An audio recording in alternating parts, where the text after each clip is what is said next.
ففروا إلى الله إني لكم منه نذير مبين. Baik, setelah itu beliau menyinggung rukun-rukun haji. Kata beliau, arkanul haji arba'atun. Rukun-rukun haji ada 4. Rukun haji ada 4. Nah, ini yang populer di kalangan para ulama, bahwa rukun haji itu ada 4. Rukun itu artinya sesuatu yang tidak syah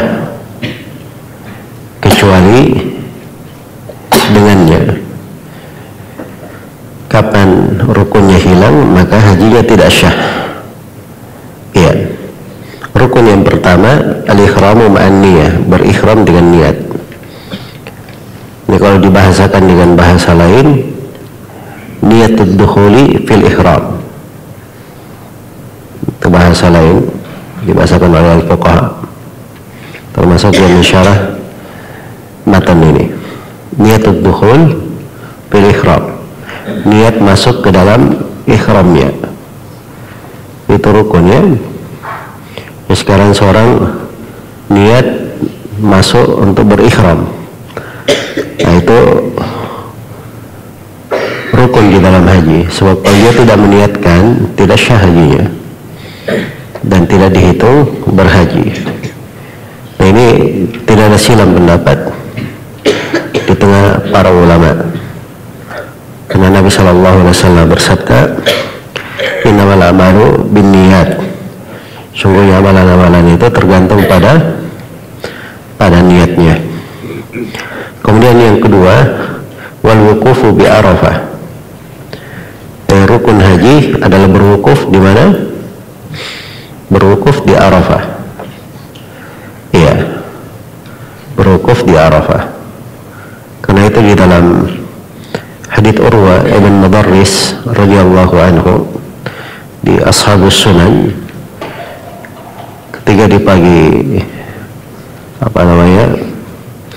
ketika Nabi SAW sampai di Arafah, sampai di Musdalifah, beliau berkata di situ, man adraka ma'ana hadhihi shalah wa ata Arafat qabla dhalika laylan aw nahara faqad tamma hajjuhu wa qada tafathahu.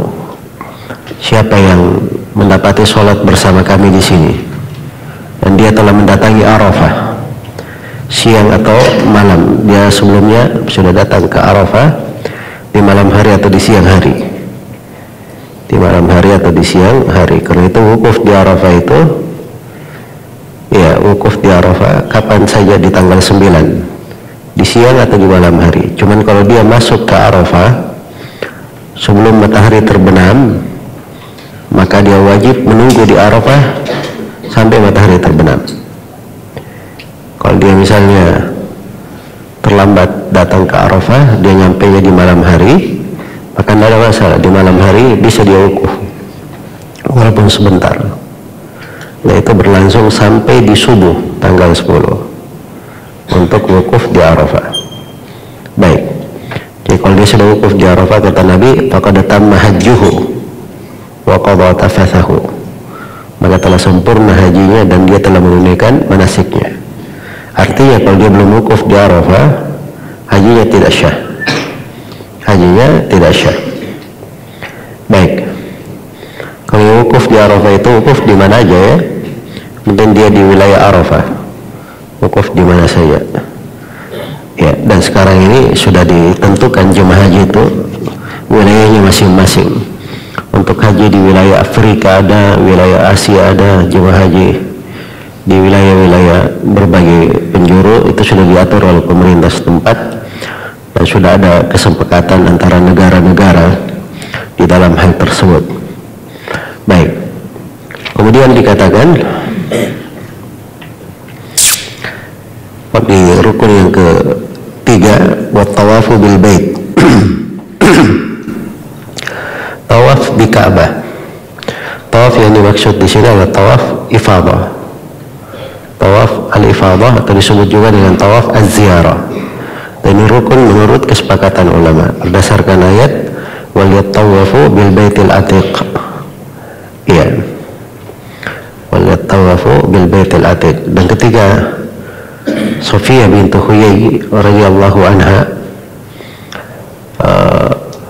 beliau haid, maka Nabi sallallahu alaihi wasallam berkata, ahabisatunahi, apakah Sofia ini akan menahan kita? Maksudnya Sofia ini mahramnya Rasulullah. Kalau Sofia haid artinya belum bisa tawaf.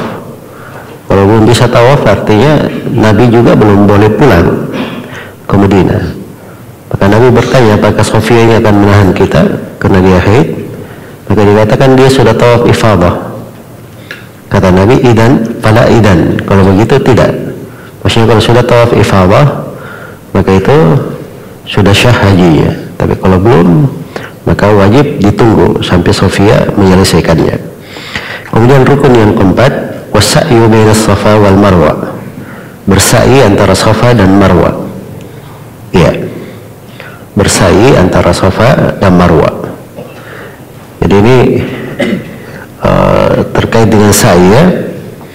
Sa'i itu adalah seorang berjalan di atas dari bukit Safa menuju ke Marwa, kemudian dari bukit Marwa menuju kepada Safa. Dari Safa ke Marwa dihitung satu putaran, dari Marwa ke Safa dihitung putaran yang kedua. Ya, jadi kalau dia 7 kali putaran, nanti pasti akan berakhir di Marwa. Pasti akan berakhir di Marwa. Hanya saja pada saat sa'i itu nanti ada ketentuan-ketentuan, termasuk kalau ada 2 tanda hijau sekarang dikasih tanda hijau ya. Kalau dulu itu lembah, memang diperintah di situ untuk berlari kencang bagi laki-laki. Iya. Secara umum itu yang disebut dengan sa'i antara Safa dan Marwa. Karena Nabi Shallallahu Alaihi Wasallam ketika beliau berpesan kepada Abu Musa al-Asy'ari, tuf bil bait wa bis Safa wal Marwah thumma ahillah, tawaflah kamu di Ka'bah, demikian pula sa'ilah di Safa dan Marwah, kemudian kamu sudah halal. Maksudnya kalau belum tawaf dan belum sa'i, dia belum halal. Dia belum halal. Dan itu hadits Abu Musa di riwayat Bukhari dan Muslim. Baik, ini 4 rukun haji. Kemudian setelah itu penulis menjelaskan rukun umrah. Menjelaskan rukun umrah. Kata beliau, warkanul umrati arba'ah, rukun-rukun umrah ada 4. Tiga pertama itu disepakati, dan 4 yang terakhir, yang keempat itu silam pendapat. Ya, dan dari silam pendapat itu yang benarnya dia bukan rukun, masuk ke dalam kewajiban menurut pendapat yang lebih kuat. Karena itu rukun umrah itu hanya 3 menurut al-qaul ar-rajih, pendapat yang lebih kuat. Baik, kemudian dikatakan oleh beliau rahimahullah, al-ihram, yang pertama ihram, yang kedua tawaf, yang kedua tawaf. So, kalau orang datang umrah itu harus ada tawafnya. Nah, itu bagian dari rukunnya. Haji itu,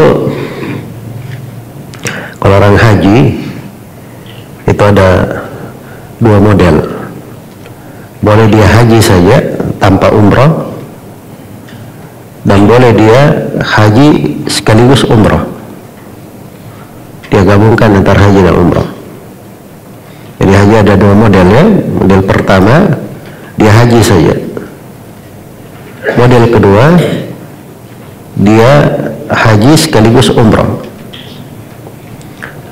Kalau model yang kedua, haji sekaligus umrah, itu terbagi 2 lagi. Haji dan umrahnya bisa disambung, masuk dalam 1 kali manasik. Iya. Dan bentuk yang kedua, haji dan umrahnya terpisah. Umrah dulu, kemudian tahallul, lalu haji. Jelas ya? Karena itu di rinciannya para ulama membagi haji menjadi 3. Ada haji ifrad, ada haji qiran, dan ada haji tamattu. Haji ifrad itu haji saja, tidak ada umrahnya. Kalau haji qiran itu haji tapi sekaligus dia lakukan bersama umrah, bersambung. Kalau haji tamattu itu haji dan umrah tapi dipisah dengan tahallul. Bagaimana maksudnya dipisah dengan tahallul? Jemaah haji datang ke Mekah, awal kali dia datang dia umrah dulu. Begitu selesai cukur rambut, maka dia lepas semua pakaiannya, dia halal lagi sampai datang tanggal 8 Dzulhijjah. Begitu datang tanggal 8 Dzulhijjah, dia pakai lagi bajunya ihram untuk haji. Itu tamattu karena dia tahallul. Ya beda dengan haji qiran. Haji qiran itu dari awal dia datang ke musim haji dia pakaian ihram.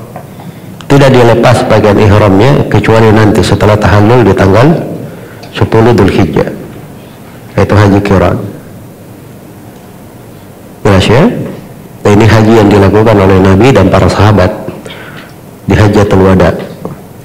Karena mereka dari Medina bawa hewan-hewan ternak. Jadi hajinya itu bersambung. Walaupun haji tamattu itu lebih dicintai oleh Nabi dan lebih dianjurkan. Bahkan sebagian sahabat mewajibkan tamattu kecuali kalau ada udzur. Nah, kalau haji ifrad itu gampang. Begitu masuk musim haji, dia datang ke Ka'bah, dia datang langsung ke Mekah. Dia bisa langsung pergi ke Arafah. Nah, mesti dia tawaf dulu di Ka'bah. Ya. Setelah itu nanti di waktu tawaf dia sekaligus meniatkan 2 tawaf. Tawaf pertamanya dan tawaf ifadahnya. Jelas ya?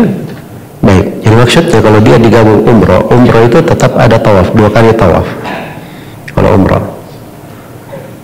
Jadi kalau ada haji ada umrah, tawafnya itu ada umrahnya itu ada tawaf sendiri.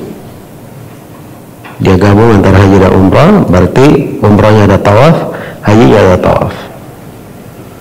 Nah, tawaf untuk umrah itu kalau di pembahasan haji itu disebut dengan nama tawaful qudum. Tawaf kedatangan. Tawaf kedatangan. Baik. Kemudian dikatakan di sini oleh penulis rahimahullah al-ihram wa tawaf. Bertawaf ya. Kemudian wasa'yu dan melakukan sa'i.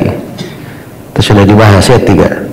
Kemudian keempat bercukur wal halqu inda ahadi fi ahadil qaulaini, bercukur gundul. Al halq itu cukur gundul ya. Habis rambutnya. Menurut salah satu dari 2 pendapat. Ya, dan saya sudah terangkan ya bahwa pendapat yang lebih kuat ini bukan rukun. Pendapat yang lebih kuat ini bukan rukun, tapi masuk di dalam masuk di dalam kewajiban. Masuk di dalam kewajiban menurut pendapat mayoritas ulama.